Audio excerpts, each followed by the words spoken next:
Himala! Nalaban na pala niya ang mga damit namin. Baka nakakuot sa iyahang lubot ba? O nang nalabas siya karon.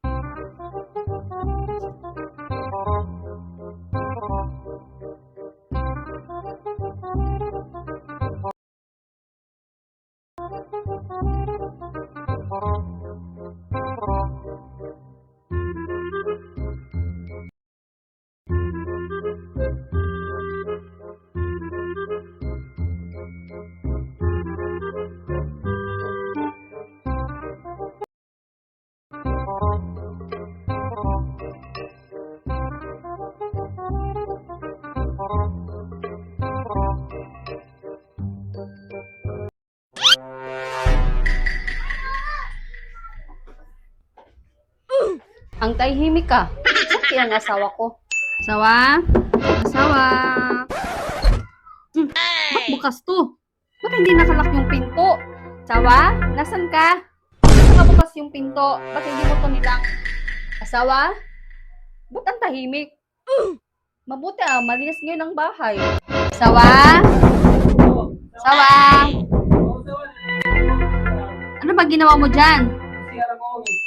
Kanina ka pa dyan? Kanina pa kita tinatawag ka. Nakabukas tong pinto dito sa labas. Ano palang ginawa mo? Okay. Sige, Ham. Kakarating ko lang. Sige, asawa. Sige. Ay, nakakapagod. Uy, himala. Ang linis-linis ngayon ng kusina. Ang bait ngayon ng asawa ko Hindi, tignan ko nga kung talagang malinis ba. Ang linis? Hindi totoo Uy, yan. himala, walang hugasan Kanina, meron pa yung kanina bago ako umalis. Ngayon, ang linis na ng kusina. Ganito dapat. Ikakulot na ka sa imong lubot karundong. Uy, ang linis wala nang alikabok. Himala. Hindi Ang totoo linis yan. ng kusina ngayon, dumi yung kusina. Tapos ang daming kalat. Hay, salamat. Malinis na yung kusina. Ay, maglalaba muna pala ako ngayon. Uy, himala. Walang laman yung ngayon lalagyan ng labahan namin.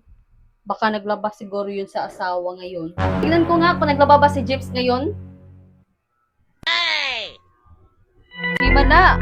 Nalabahan na pala niya ang mga damit namin. Mabuti naman at nakalabas siya para makapahinga na din ako ngayon. Himala Nakalabang ngayon si Jeps Ano kaya nakain niya? Baka nakakuot sa iyahang lubot ba? Mo nang nalabas siya karon. Ay, asawa. Oh, himala nakalaba ka ngayon? Ano nakain mo? Ganyan dapat. Asawa, kasi alam ko kasi na galing ka sa may pinuntahan ka, di ba? Ayaw ko naman kasi na nandito naman ako sa bahay, kaya ako na naglaba lahat. Hindi Ako totoo na yan. sa plato nila kasi para pagdating mo, wala ka nang gagawin, di ba? Kasi siyempre bilang mag-asawa tayo, magtulungan tayo para hindi naman ikaw lang. Siyempre, wala naman akong ginagawa, kaya ako na naglaba, ako na naghugas ng plato. At nagsaing na rin ako. Talaga lang? Himala ka nga ngayon Hindi ka naman ganyan Parang may gusto ka sabihin Sabihin mo lang. Hindi naman sa lahat ng oras ganun ako. Siyempre na, alam mo naman, naaawa ako sa'yo Okay. Sabi mo Sabi sa'yo, asawa. Ano pala yun? Asawa, nag-chat kasi yung mga kaibigan ko Na alin? na mag-basketball kami. Hindi tapos? totoo yan. Doon sa Saan? tinatrabahoan ko, mag-basketball kami. Ngayon, siyempre, kailangan nila ako. Oh. Kailangan kulang sila sa tao, kaya sana payagan mo naman ako, asawa, punta lang ako doon. Bakit? Anong oras ka ba uuwi? Mamaya pa, Anong oras nga? mga 5 ng hapon.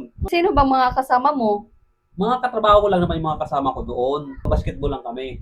Siyempre kulang yung tao, kailangan ng kasama.